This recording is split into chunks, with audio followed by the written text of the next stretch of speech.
All right, this is James Hutton, and he's the father of modern geology. And he based all his opinions on the fact that there's this outcrop of rocks in Scotland, on the west coast.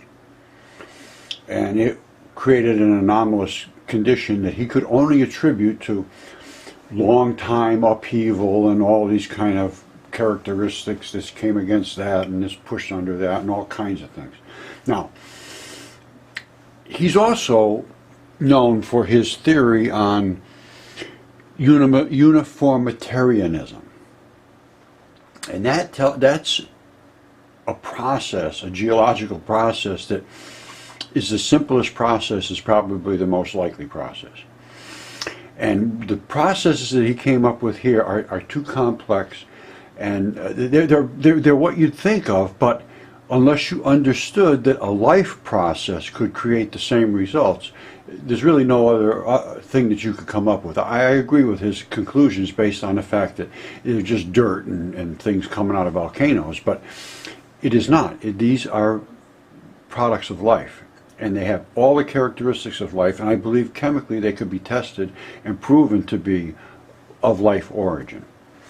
Now, this over here is this is old red sandstone, and there's a lot of this in the area that he's talking about. So remember, this is the outcrop that is his unconformity. Now, notice the lay of the rocks this way and that way. Notice all of these little yellow blotchy spatches. Now I'm going to come in a little closer and look at those carefully, the little flakes, you see, and then this red patch in the middle, all these little black dots all over the place. Now also notice this. You see this here?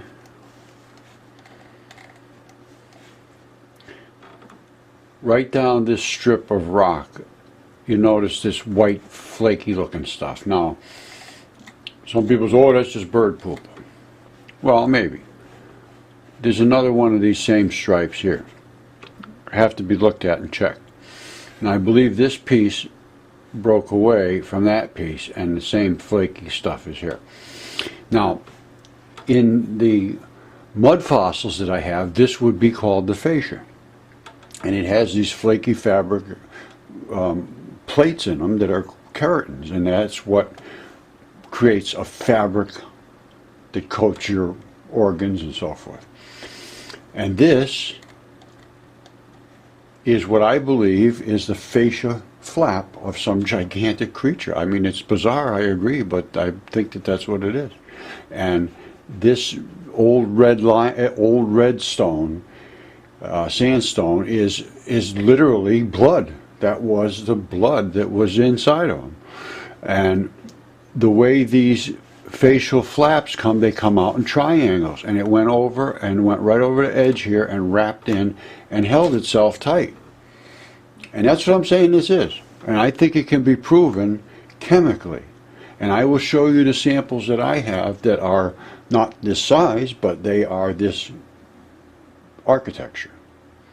So that's what I'm out to show, and this is what he based his whole fact on, that all of these things are millions and millions and millions of years old. And I'm not sure he's right, because based on that fact, yeah, they would have to be millions and millions and millions of years old to create these things and come up with all that big long conclusion that he came up with. But the easiest conclusion, they were life. And if you go back to the history of what was written, the Titans, the Olympians, they were literally throwing mountains at each other.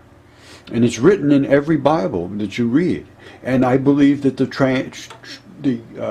translation of Genesis 6.4 is just askewed just slightly. And that it says that the sons of God went into the daughters of men, and then they had giants. And those were the men of renown. That I don't believe. I believe the fact it was misinterpreted, and it said that there were giants in the earth in those days.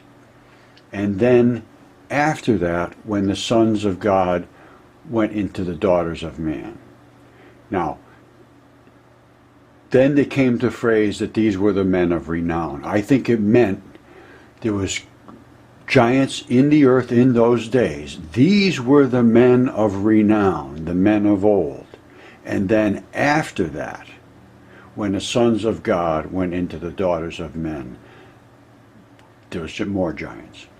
That's the only way that it can be understood correctly. There's no other way to take that if you think about it logically. Because once it says after that, and then it says those were the men of old, no, the ones before that were the men of old. It's the only possible way you can take it. And I will show that I have evidence that I believe is pretty substantial to show that life forces could have created this exact result. I know it sounds extremely so far away from anything that anybody could possibly believe, but we're finding that all of the old texts that were written were pretty accurate, and I don't think they were just writing them with mud bricks for fun. You don't create books, hundreds of books. Everybody that was alive back then was writing a book to document this crazy things that were actually real, because it was just so unbelievable back then that they had to document it. It's not an easy thing to write a book, and when you don't have the computers and all the other modern conveniences we have now to do that kind of stuff, writing a book was like, poof, it's like going to the moon. So I think things got to be taken a little more seriously. There's got to be a little more academic examination of this. Okay, you saw the other side. This is as it wraps around on the other side of the cliff. And you notice this is that triangular investment, and the same thing here. And the other ones come up to meet it. And I have things that show this in the mud fossils I have. These, I believe, are the cavitations left by blood vessels.